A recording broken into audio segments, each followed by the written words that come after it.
है घोर संकट। पूरी जानकारी के लिए वीडियो को अंत तक ध्यान से अवश्य देखें।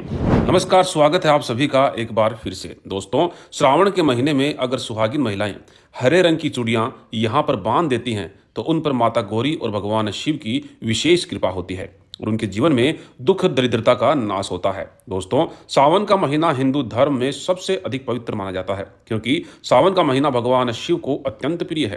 कहा जाता है कि इसी महीने में भगवान शिव पृथ्वी पर पधारते हैं और अपने भक्तों की मनोकामनाओं को पूर्ण करते हैं। शिव पुराण के अनुसार श्रावण मास को शिव पूजन के लिए सर्वश्रेष्ठ माना गया है। इस मास में शिव जी की पूजा करने से समस्त मनोरथ पूर्ण होते हैं और उत्तम फलों की प्राप्ति होती है। दोस्तों, भगवान शिव देवों के देव हैं और पार्वती जगत जननी आदि शक्ति हैं। शिव पार्वती के मिलन से ही इस ब्रह्मांड का निर्माण हुआ है। सावन का महीना शिव पार्वती को सबसे अधिक प्रिय है। इस महीने में भगवान शिव और माता पार्वती धरती पर प्रकट होते हैं और अपने भक्तों को आशीर्वाद देते हैं। इसलिए आप इस पवित्र सावन के महीने में शिव पार्वती की आराधना जरूर करें। दोस्तों, शिव जी तो भोलेनाथ हैं, वे अपने भक्तों में कभी भेदभाव नहीं करते। जो अनाथ हैं, जिनके माता पिता नहीं हैं, शिव पार्वती ही उनके माता पिता होते हैं। जो भी सच्चे हृदय से शिव पार्वती को अपना माता पिता मानता है वह संसार के सभी दुखों से मुक्त होकर शिव पार्वती के स्थान कैलाश में जाता है। जो शिव पार्वती की पूजा करता है उसे कभी दुख दरिद्रता का सामना नहीं करना पड़ता है। दोस्तों, शिव जी को प्रसन्न करना बहुत ही आसान कार्य है। आप एक लोटा जल चढ़ाकर भी शिव जी को प्रसन्न कर सकते हैं। शिवलिंग पर सच्चे हृदय से ओम नमः शिवाय मंत्र का जाप करते हुए जल चढ़ाने से शिव जी तुरंत प्रसन्न हो जाते हैं। दोस्तों, शिव जी आपसे कुछ नहीं मांगते हैं। शिव जी सदैव ही अपने भक्तों को देते रहते हैं। भक्तों की चाहे कोई भी मनोकामना हो, शिव जी उसे बस यूं ही दे देते हैं। इसी कारण से उन्हें भोलेनाथ कहा जाता है। दोस्तों, इस वर्ष श्रावण मास की शुरुआत 4 जुलाई मंगलवार के दिन से हुई है। इस वर्ष श्रावण मास में बहुत ही शुभ संयोग का निर्माण हो रहा है। इसीलिए इस वर्ष भक्तों पर शिव जी की अधिक कृपा बरसेगी। इस वर्ष कुल 8 श्रावण सोमवार हैं। इसीलिए इस वर्ष का श्रावण मास बहुत खास है। श्रावण मास में मलमास या पुरुषोत्तम मास के आने के कारण इस वर्ष सावन में 4 की जगह 8 सावन सोमवार आने वाले हैं। इस बार सावन पूरे 2 महीने तक रहने वाला है, यानी 58 दिन, ना कम ना ज्यादा। दोस्तों, श्रावण का महीना प्रेम का महीना भी माना जाता है। इसी महीने में माता पार्वती ने भगवान शिव की कड़ी तपस्या की थी, जिससे शिव जी ने प्रसन्न होकर उन्हें अपनी पत्नी के रूप में स्वीकार किया था। इसलिए दोस्तों, प्राचीन काल से ही भक्तजन सावन के महीने में शिवलिंग की पूजा, भजन, मंत्रों का पाठ, जागरण, व्रत आदि प्रकार के कार्य उत्साह के साथ करते हैं और भोलेनाथ की कृपा के अधिकारी बन जाते हैं। दोस्तों, शिवजी माता पार्वती के बिना अधूरे माने जाते हैं। इसीलिए शिवजी की पूजा माता पार्वती के साथ जरूर करनी चाहिए। कई महिलाएं श्रावण के महीने में मंगला गौरी व्रत भी करती हैं ताकि माता पार्वती उनसे प्रसन्न हो और उन्हें अखंड सौभाग्यवती होने का वरदान प्रदान करे। दोस्तों, माता गौरी का क्रोध जितना भयंकर है उतनी ही माता अत्यंत सौम्य और दयालु भी है। माता पार्वती की कृपा जिस स्त्री को प्राप्त होती है वह कभी दुखी नहीं होती। वह स्त्री सदा ही सुखी जीवन जीती है। माता पार्वती के लिए मंगला गौरी व्रत करने से स्त्री को धन, संपत्ति, ऐश्वर्य तथा अनेक प्रकार के आभूषणों की प्राप्ति होती है। दोस्तों, श्रावण के महीने में सुहागिन महिलाओं को खासकर कुछ नियमों का पालन जरूर करना चाहिए। इस महीने में माता गौरी को प्रसन्न करने के लिए विशेष उपाय भी अवश्य करने चाहिए, जिन्हें करने से माता पार्वती निश्चित ही प्रसन्न होती हैं। दोस्तों, सावन माह में हर सुहागन महिला को मां गौरी की पूजा अवश्य करनी चाहिए और उन्हें प्रातः काल में सिंदूर और लाल फूल अर्पित करना चाहिए। यदि आपके पति सदैव रोग से ग्रस्त रहते हैं, उनका स्वास्थ्य बार बार खराब होता रहता है, तो आपको यह उपाय अवश्य ही करना चाहिए। मां गौरी को लाल फूल अवश्य चढ़ाएं।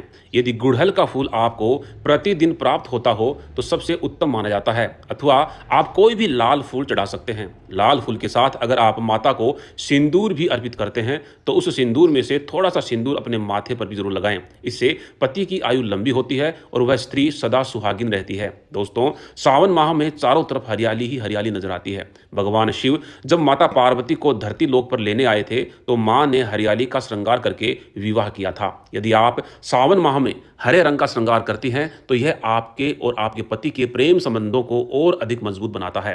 आप हरे रंग की चूड़ियां, हरे रंग के कपड़े, हरी बिंदी लगा सकती हैं। सावन माह में हरे रंग का उपयोग सुहागिन महिलाओं के लिए अति शुभ माना जाता है। इससे माता पार्वती अत्यंत प्रसन्न होती हैं और चिरकाल तक सुहागिन रहने का वरदान देती हैं।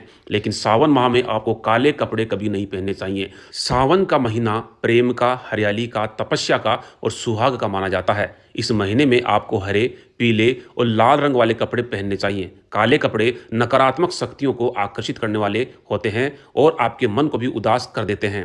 सावन माह में माता पार्वती की पूजा करते समय या पूरे माह में भी कभी काले कपड़े ना पहने। इसके साथ ही दोस्तों, महिलाओं को सावन महीने में कभी सफेद रंग के कपड़े भी नहीं पहनने चाहिए, क्योंकि सफेद रंग विधवा स्त्री पहनती है, इसलिए इस महीने में सफेद कपड़े पहनना अशुभ माना जाता है। दोस्तों, सावन माह में कभी भी सुहागिन महिलाओं को अपना गला खाली नहीं रखना चाहिए। आपको अपनी सुहाग की निशानी मंगलसूत्र को पूरे महीने धारण करना चाहिए। यदि आपके पास मंगलसूत्र अभी उपलब्ध नहीं है तो आप कोई भी गले का हार या चेन भी पहन सकते हैं। हरे रंग का हार पहनना सबसे उत्तम माना जाता है। और यदि आप मंगलसूत्र धारण करती हैं तो केवल एक बात का ध्यान रखें कि मंगलसूत्र कहीं से भी खंडित या टूटा हुआ या मोती निकले हुए बिल्कुल भी नहीं होना चाहिए। इसे अशुभ माना जाता है। सावन माह में यदि आप माता गौरी की पूजा के साथ साथ अपने श्रृंगार का भी ध्यान रखती हैं तो यह आपके और आपके पति के रिश्ते को और ज्यादा गहरा बनाता है। आपको सावन माह के पूरे महीने में पायल और बिछिया अवश्य पहननी चाहिए।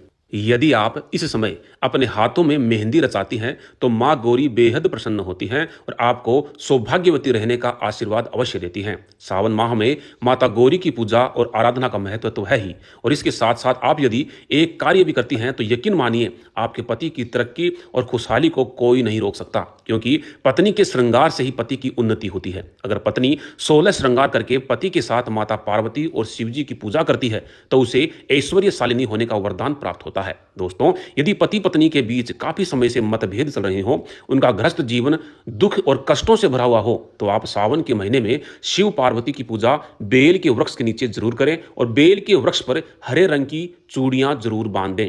इससे माता पार्वती और भगवान शिव बहुत जल्दी प्रसन्न होते हैं। इस दिन आप सुबह जल्दी जागकर बेल के वृक्ष को जल देकर उसके नीचे माता पार्वती और शिव जी की प्रतिमा अथवा मूर्ति रखकर उनकी पूजा करें और पूजा के बाद हरे रंग की चूड़ियों को बेल के वृक्ष पर हरे धागे से बांध दें। चूड़ियों की संख्या 7 होनी चाहिए। ऐसा करने से आपकी हर इच्छा पूर्ण होती है, घर से दरिद्रता समाप्त होती है। और साथ ही ध्यान रहे कि श्रावण के महीने में किसी भी सुहागिन महिला को अपना सिंदूर और श्रृंगार का सामान कभी अन्य महिला को नहीं देना चाहिए। इसके साथ ही आपको अपना शादी का जोड़ा भी किसी अन्य स्त्री को नहीं देना चाहिए। ऐसा करना अशुभ माना जाता है। तो दोस्तों, इस प्रकार से आप भी माता पार्वती और भगवान शिव की पूजा जरूर करें। अगर आप भगवान शिव के सच्चे भक्त हैं तो कमेंट बॉक्स में हर हर महादेव और जय माता गौरी जरूर लिखें। साथ ही जानकारी आपको अच्छी लगी हो तो वीडियो को लाइक जरूर करें। धन्यवाद। हर हर